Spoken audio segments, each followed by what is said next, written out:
time for one of our afternoon STEM shows here at the Headwaters Science Center. And these are shows that we do every single day at 3:30, and generally we live stream. Sometimes it ends up just being an event that's only for the guests who are here at the Science Center. But, like I say, you can tune in to our Twitch or YouTube or Facebook pretty much any day at 3:30, and we're going to be doing one of these shows, and it's going to be one of our educators talking about something sciencey.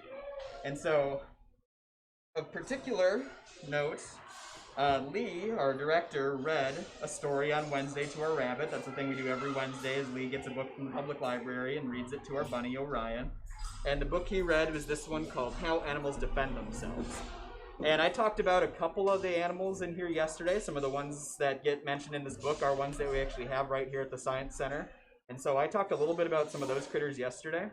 But today I'm going to be doing kind of another follow-up here about kind of one specific area. And this is one that's talking about a bunch of critters that we really don't have here at the Science Center.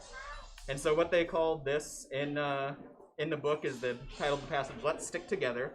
And it's basically about all sorts of animals that basically glom together in groups for defense.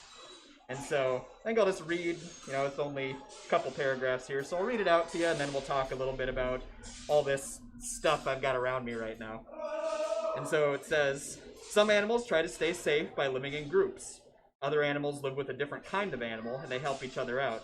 Sticking together is safer than living alone. Dolphins live in groups. If a hungry shark comes near, the dolphins attack it. They hit the shark all over with their beaks.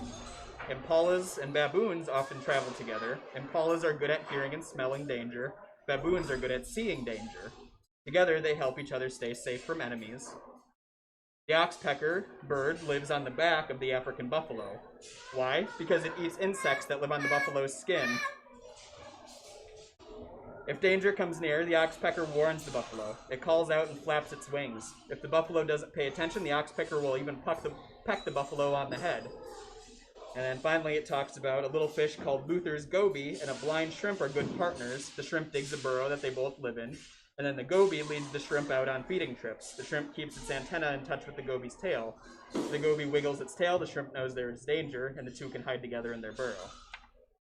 And so, like I said, it talks about a few different types of relationships there. One, it talks about how dolphins live in groups with other dolphins, but then it talks about a few where two different species are kind of living and working together. And when we have two different species that are living together or just interacting with one another a lot, we will describe those species as being symbiotic, having a symbiotic relationship. And a lot of times we associate the word symbiotic with being a really positive relationship, and a lot of them are. There are a lot of times where these two animals are both very much benefiting from one another. But in the kind of science-y terms, symbiotic doesn't necessarily mean good. It just means they're together a lot, working together a lot. In ways that can be beneficial, can be less beneficial, can be beneficial for one and not the other, can even be detrimental to even both of them. And so there's a whole separate slew of terms, because as scientists like to do, we like to categorize things and give them names. And so we're going to talk about some of those different types of relationships here today. And so, because she's kind of raising a fit here behind us, I'll bring her out right away. She's willing to come out with me. So this is Angel, and Angel is a blue-fronted Amazon parrot. And Amazon parrots are a great example of an animal that, in the wild, lives together with a bunch of other parrots. Like, it's... come on up. Parrots in the wild do live together with other parrots. You don't see them living alone, really, ever. And so there is a big benefit to that, living together with other parrots, in that, it's kind of like what we saw with the, like I was talking about with the baboons and the antelope, where bigger group means more eyes, more ears, listening for predators. It makes them more likely to survive out in the wild if they live together in a big group. And you see a lot of animals do this. Live together in a big group just for the sake of, combining their senses for avoiding predators. And as I said, we see this a lot. We see this even locally quite a bit. The obvious one we have around here that does this a lot are white-tailed deer. You basically never see white-tailed deer just like hanging out really truly alone. They're pretty much always in a group of some description. And they're basically doing the same thing that the parrots are doing, where they're saying, hey, if there's more of us all glommed together in one space, then we're more likely to see a predator coming and be able to avoid it. Like I said, lots of animals do this. You'll also note I have my bison here, and they're doing the same thing. You basically never see a lonely bison out there. They're always together in a herd for the exact same reason. But coming together as like a group isn't something that only like prey animals do. It's something that there's a lot of predator animals that do as well. And so the obvious one we have around here are wolves. And the tricky part about doing it as a predator animal, kind of coming together for the collective good, is that you got to be really, really, really smart. If you're just a buffalo who's out there and you're like, okay, all I got to do is like see a predator coming and know to run away, like you don't got to be all that smart to figure that out.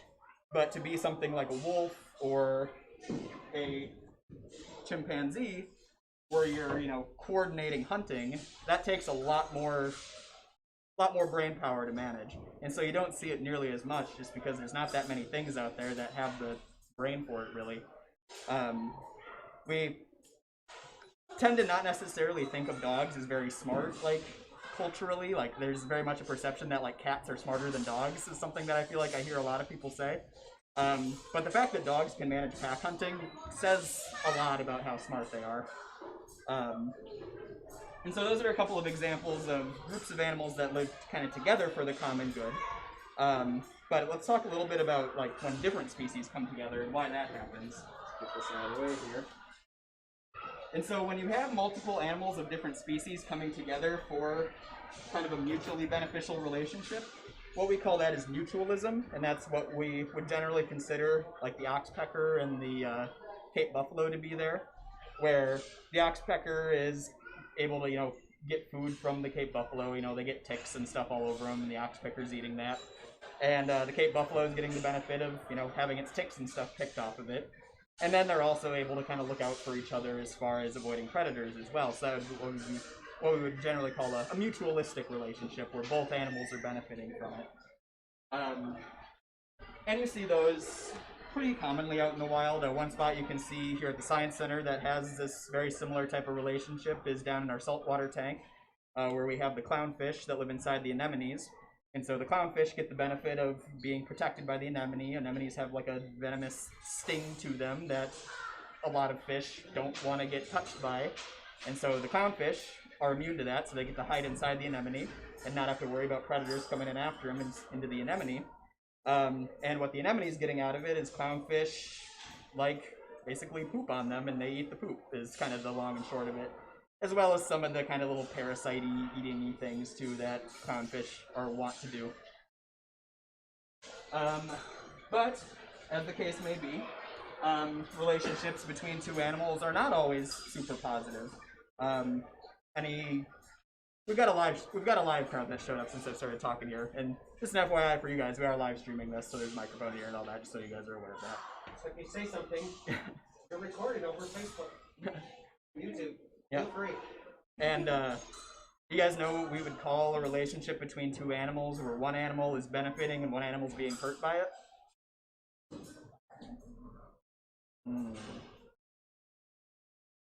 I'd like to guess. Yes. Parasitic. Parasitic is exactly right. So that's what we call parasites. And that's a word you've probably all heard and probably don't have a very positive association with. But a lot of animals do this. I mean, you could make an argument that any type of predatory animal is a parasite, basically. I mean, our relationship that we have, you know, if I go out hunting and I shoot a deer and eat it, I'm interacting with that deer in a way that's beneficial for me, but very much not beneficial for the deer. So you can make an argument that any predator is, like, technically a parasite. But when we think of parasites, what we tend to think of are animals that are kind of long-term taking advantage of some sort of living creature.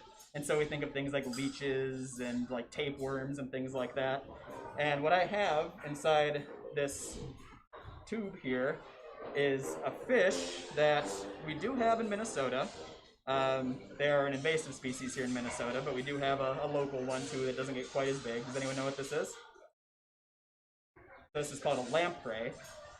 And so this is a sea lamprey, which Mostly you find them in the saltwater, but like I said, they're invasive in Minnesota actually, especially in Lake Superior. Um, but even if you go into like Lake Bemidji, we have, like I said, a much smaller one that lives here called a chestnut lamprey that is pretty much native all throughout Minnesota. And basically what they do is, if we look at the bottom part of them, you can see this is the mouth down here. And you see it just has kind of this little circular mouth that has all these little teeth set into it. And basically what they do is they go up onto bigger, heavier fish and they just stick onto the side of it. And then they suck body fluids out of it. They basically are sucking fat out of fish is ultimately what they're trying to do. Like the thing you tend to see them get stuck on the most is lake trout. They love lake trout and salmon, these big, fatty carnivore fish generally. Around here, like as far as my own personal fishing, the thing I tend to see them attached to or see the welts on more than anything are the lake sturgeon. Like I'll go sturgeon fishing a couple times a year, and pretty commonly you pull a sturgeon up and it's got that little round welt on the side where it had a lamprey on it at some point. But yeah, and that's, like I said, something that a lot of animals do. It's been a way of surviving for, at this point, hundreds of millions of years. Lampreys have basically been doing the exact same thing they're doing now since like before the dinosaurs. Like they've been around for 300 million years at this point almost, basically just doing this. It's a great way to survive. Like something else does all the work and then you just come in and you're siphoning your little bit off the top basically. Did you have a question earlier? Is it alive? No, this one is dead. So this one is in a tube of formaldehyde here, so it's preserved in here, but it is very much dead. Was it alive? It was alive at one point. Yes, it was. No, it is no longer though. And then we have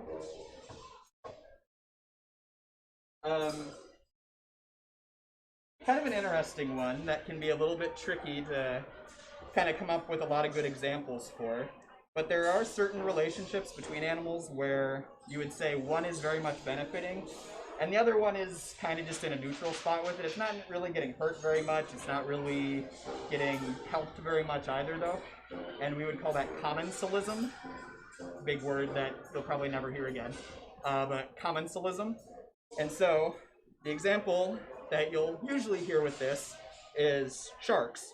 And so sharks are obviously a big predatory fish that exists out in the ocean. They are very efficient hunters. I talked about the lampreys have been around doing their thing for 300 million years. So have these guys, the sharks. And so sharks are very good at catching food, but they're not always like the cleanest eaters out there. They're kind of messy eaters. They tend to leave behind stuff. And the other thing about sharks is because they're big predators, stuff tends to leave them alone as well. And so you'll see kind of ecosystems forming around sharks out swimming freely in the ocean because it's stuff that is living near the shark for the sake of protection and is also there like hoping to pick up the scraps when a shark makes a kill basically. And so probably the most famous one of these is called a remora, which you want to put it up on the screen there. And so our internet audience is now seeing a picture of a remora, so if you guys want to see a quick picture of it, it'll be on the screen there. And this is one that a lot of people are probably like vaguely aware of a fish. It's a fish that has like this kind of goofy like suction cup thing on its head. And so basically the remora will stick to the bottom of the shark and just be on the shark's belly and get carried around by the shark as the shark is doing its thing. Then when the shark makes a kill, it pops itself off and then goes and eats some scraps and then sticks itself back to the bottom of the shark. And so it's not really hurting the shark. Like it's not being a parasite because it's not like directly taking anything away from the shark, but it's also not helping the shark at all. I mean, you could probably make an argument that, by virtue of sticking itself to the bottom of the shark, it's making the shark kind of carry it around and probably messing up the shark's like the hydrodynamics of making it a little bit harder for it to swim or whatever. But as far as like meaningfully hurting the shark, nothing really bad is happening for the shark there. So we would consider that to be a relationship that's kind of neutral. The remora is not hurting the shark, it's also not helping the shark, but it definitely is being helped by being around the shark. And so there is also, and this one's an even trickier one to kind of come up with good examples for, but there is one that's kind of the opposite of this too, where you have a neutral party that is interacting with an animal where one animal is being negatively affected and the other one is kind of neutral. So it's kind of the opposite of the remora, where imagine, let's see, so it's really hard to come up with like actually good examples for this one because a lot of times the way you'll see it framed is not so much neutral and not being affected at all, but more of a competitive, like both are being hurt, but one's being hurt a lot more. So like a lot of the times the examples you hear of this will be examples where it's like, okay, we have an insect that eats such and such type of leaf, and then you have some bigger animal that also eats that leaf, and so like the insect, you know, it eats one leaf a week or whatever, and then something like an elephant comes through and eats the whole tree. The insect isn't really hurting the elephant at all, but the elephant is wiping out the insect's environment basically, so it's neutral for the elephant, but it is very much negatively affecting the insect. And if you really get into the technicals of it, they are kind of competing with each other. It's just a very one-sided competition. But that's kind of how we tend to think of that. You see this a lot with humans, basically. We're kind of the classic, we're not being helped that much, but we're definitely hurting. And you see this when it's like, you know, thing we see a lot around here, for example, would be like, oh, we're making a beach. I know I have a house that's on a lake and I want to make my beach a little nicer, so I'm wiping out a bunch of cattails that are growing on my beach. There's a red-winged blackbird that wants to have those cattails, and we're wiping out its home there, so the blackbird is being negatively affected, but we're not really being positively affected. It's kind of neutral for us. You know, it's just something that is damaging, but not necessarily deliberately damaging for the thing being damaged, is the way to think about it. And then, of course, we have our relationships where both things are being negatively affected. And we would consider this to be a competitive relationship. And this is anywhere where you have two things that are both competing for the same resource, basically. And so we talked about cattails a second ago. We can talk about cattails now. We have two different species of cattails that you'll find around northern Minnesota. We have the broadleaf cattail and the narrowleaf cattail. One of them is local. The broadleaf cattail is the local one. Don't quote me on it. And the narrowleaf cattail is invasive. I might have those backwards, but whatever. Not that important in this context. But because those two cattails like want to exist in the same spaces and want to do the same stuff, the existence of the other one is bad for either one of them. Like they are competing with one another in a way that is hurting both of them. And so you see a lot of species that'll be doing this. There's probably spaces even where like our bison and our deer are competing with one another just because they both want to, browse in the same areas, basically. And the degree to which the competition is hurtful depends on the things, and it depends on what they're competing over and how much of it there is. Again, you can make the argument that basically any instance where you have two critters existing in a space together, they're competing on some level, just because like space is limited. I said the degree to which that competition is harmful varies, but there's an argument to be made that there really aren't any truly neutral relationships in the animal kingdom. But yeah, and so that's kind of the four big different ways that animals can kind of interact with each other. So, like I said, we had our mutualistic relationships where both animals are benefiting. We had our competitive relationships where both animals are being damaged. We had our parasitic relationships where one animal is being damaged and one animal is benefiting. And then we had our the two where one is neutral and one is being hurt, and one is neutral and one is being helped. So 5 actually. I said 4 a second ago, but there was 5 of them. So hopefully that was kind of interesting to you guys. Like I said, if our crowd here live at the Science Center wants to keep hanging out and chatting and check out some of the stuff I pulled out, you guys are more than welcome to. But as far as our audience online goes, we're going to start signing off here. So thank you guys for watching out there. Thank you. The Science Center is currently open. We are open 7 days a week right now, from 9:30 to 5 on Monday through Saturday, and then 1 to 5 on Sundays, so swing by after lunch on Sundays. And we're going to continue our 7-day-a-week schedule for the foreseeable future. We are currently requiring masks at the Science Center, so if you do come in and visit us live, make sure you bring your mask with. If you don't have one, you lost yours, whatever, we do have them at the front desk as well. So even if you don't have one right with you right now, like I said, just ask for one at the front desk, and we'll be happy to provide one for you. But otherwise, once again, thank you guys for watching, and you can tune in tomorrow. Tomorrow's Saturday. I don't know what the show's gonna be Saturday. I gotta come up with it yet. So.